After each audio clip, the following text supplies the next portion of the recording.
Jadi gini, film yang berhasil meraup keuntungan 68 juta US dollar ini rilis pada 14 Agustus 2014. Diperankan oleh Halle Berry sebagai Jordan Turner atau si Doi ini yang jadi operator 911 gitulah, bukan operator Indigo ya. Kalau operator Indigo tuh ya suka restart gitu. Lalu ada Abigail Breslin sebagai Casey Wilson. Nah ini yang bikin drama sepanjang film. Terus ada Michael Eklund atau Michael Foster. Dia ini yang suka mangsa cewek-cewek gemes abis pulang sekolah. Dan ada Maurice Chestnut. Chestnut apa Chestnut ya? Ya gitulah. Sebagai Paul Phillips alias abang-abangan di film ini. Oke, kita langsung masuk ke film. Langsung aja tonton review ini dan bantu gue yang ingin membahagiakan orang tua jalur non-PNS. Siapkan kuota Anda, regangkan kaki, lemaskan si Uco. Ikan hiu makan tomat goblok muntah ka dieu. Oh dading mengoleh rasanya anjing banget. Jadi gini, di awal film kita sudah diperlihatkan adegan yang menegangkan, di mana Jordan sebagai operator 911 mendapatkan telepon dari seorang cewek bernama Lea Templeto. Doi melaporkan kalau ada mas-mas engas berusaha masuk ke rumahnya. Jordan pun panik 7 keliling. Tapi karena Jordan berpengalaman, Doi langsung nenangin si cewek tersebut dan menyuruh untuk mengikuti apa yang Jordan katakan. Jordan nyuruh buat bohongin si mas-mas itu biar kecelek. Si penjahat sempat terpedaya dengan melihat sebuah jendela rumah yang terbuka di lantai 2 dan melihat sepasang sendal tepat di bawah jendela itu. Mas-mas itu pun turun dan berusaha ngejar. Pas dia udah sampai bawah, sambungan telepon ke Jordan terputus. Si Jordan panik. Dia telepon balik tuh si cewek itu. Tapi apesnya Asia Hidayah Lea lupa di silent dan si mas-mas itu balik lagi ke atas buat nyari si Lea.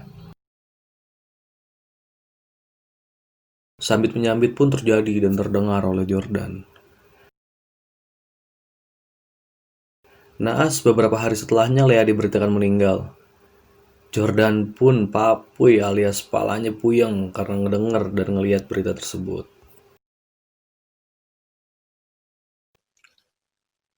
Lama tak terdengar di kancah persambitan, mas-mas itu nongol kembali dengan mengincar satu cewek bernama Casey Wilson. Casey Wilson yang perawakannya kayak dede-dede gemes bikin si mas-mas itu engas. Pakai modus pura-pura mau nabrak, Casey pun kaget dan si mas-mas tersebut minta maaf. Maaf banget ya, gue kagak sengaja. Namun tak sekedar maaf, si mas-mas itu langsung membius dan nyekap si Casey buat bawa ke mobilnya.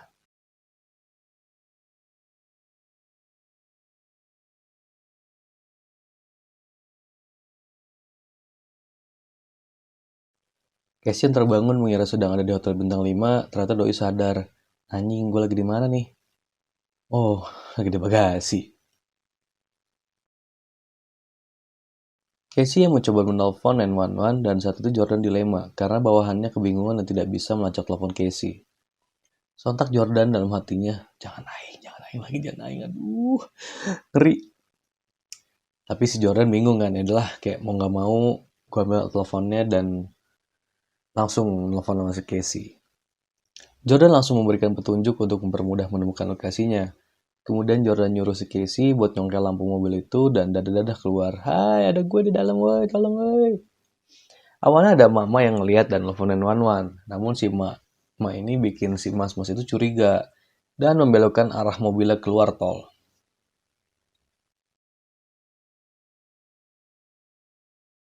Tapi si Jordan gak kehabisan akal. Dia nyuruh Casey buat numpahin cat keluar supaya ada orang yang ngeliat.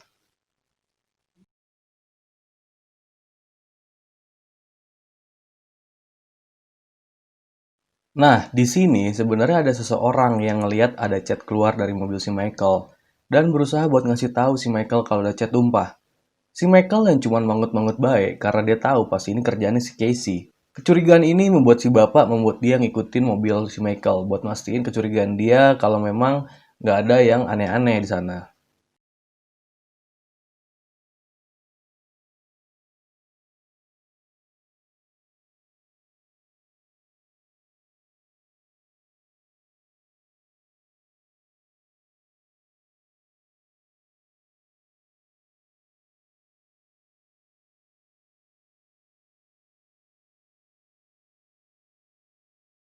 Tapi naas orang yang negor si mas-mas itu malah dibunuh karena doi takut ketahuan sama polisi.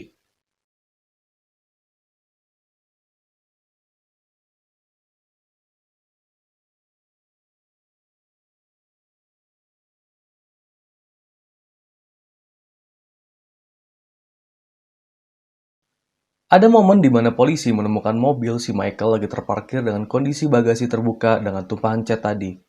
Polisi pun langsung ngecek, tapi ternyata si Michael udah kabur pakai mobil hasil begal orang tadi.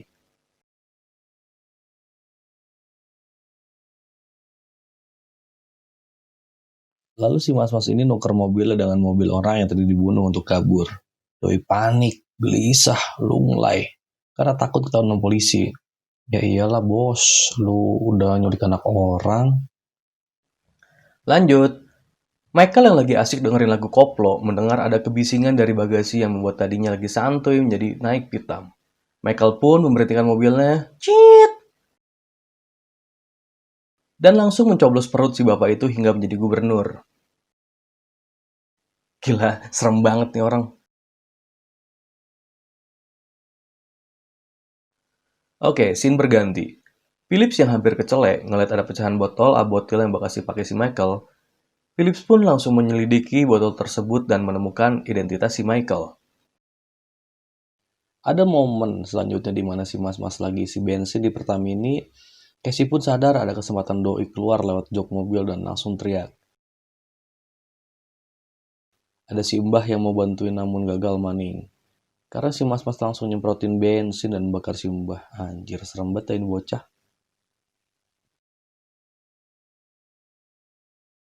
Gagal maning. Gagal jadi lagi si Casey keluar. Polisi yang mulai mengetahui identitas si mas-mas dari pecahan botol tadi, mereka menyambangi ke rumah pribadinya dan nanya ke istri mas-mas tersebut. Boy, suami lu kemana saat ini habis ngebegal doi? Lu tahu nggak di mana?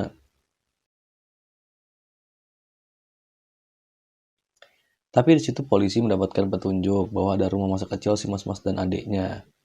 Doi nanya, rumah ini di mana? Oh itu pak, ada di kompleks sebelah. Langsung polisi OTW.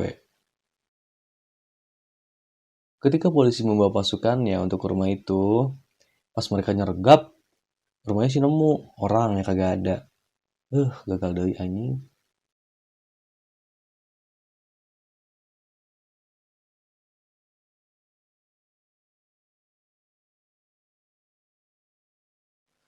Nah, tempat pun berganti. Michael ternyata menculik Casey untuk latihan buat buka barbershop Asgar. Dengan potongan cepak ngehe, si Casey pun mendesah geli-geli banjir. Gak suka dengan cukurannya, Casey berhasil melepaskan tangannya dan lawan si Michael. Terjadilah keributan antara Michael dan Casey. Dia berusaha kabur, namun Casey melihat suatu ruangan yang isinya bikin syok.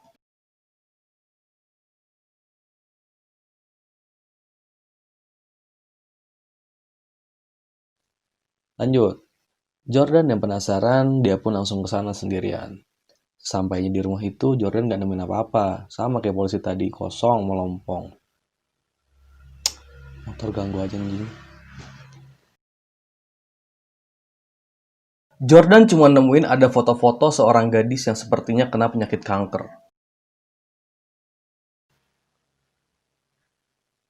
Namun Jordan mendengar sesuatu di ruangan tersembunyi di dekat tiang bendera dan langsung masuk memastikan apa ada mereka di sana. Jordan yang ngeliat kelakuan aneh si Michael langsung ngomong dalam hati, itu orang ngapain anjir nyium wik-wik begitu? Jordan pun kaget dan ngerasa ini semua gak normal.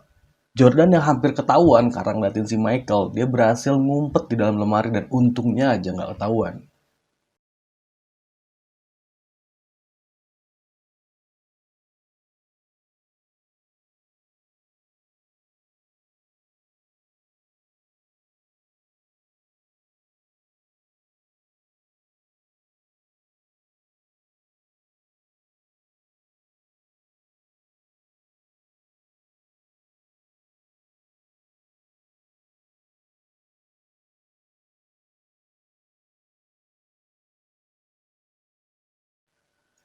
Nah ini, si Michael di sini ingin melakukan malpraktek dengan mengambil kulit kepala Casey untuk dijadikan gantungan.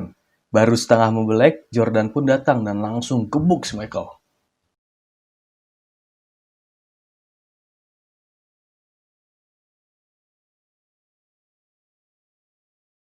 Dan disitulah mereka ribut kejar-kejaran, tusuk-tusukan. Tapi namanya film psikopat ya kan, pasti kayak psikopatnya tuh kuat banget bos, kayak pakai wangsit.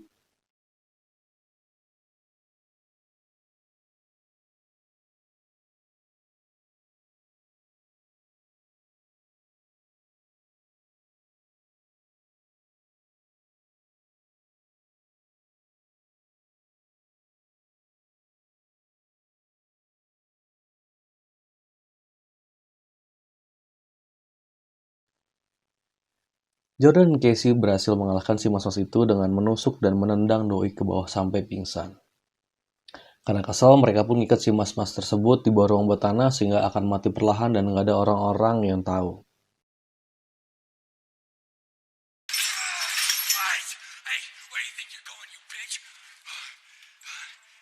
Dan film pun selesai.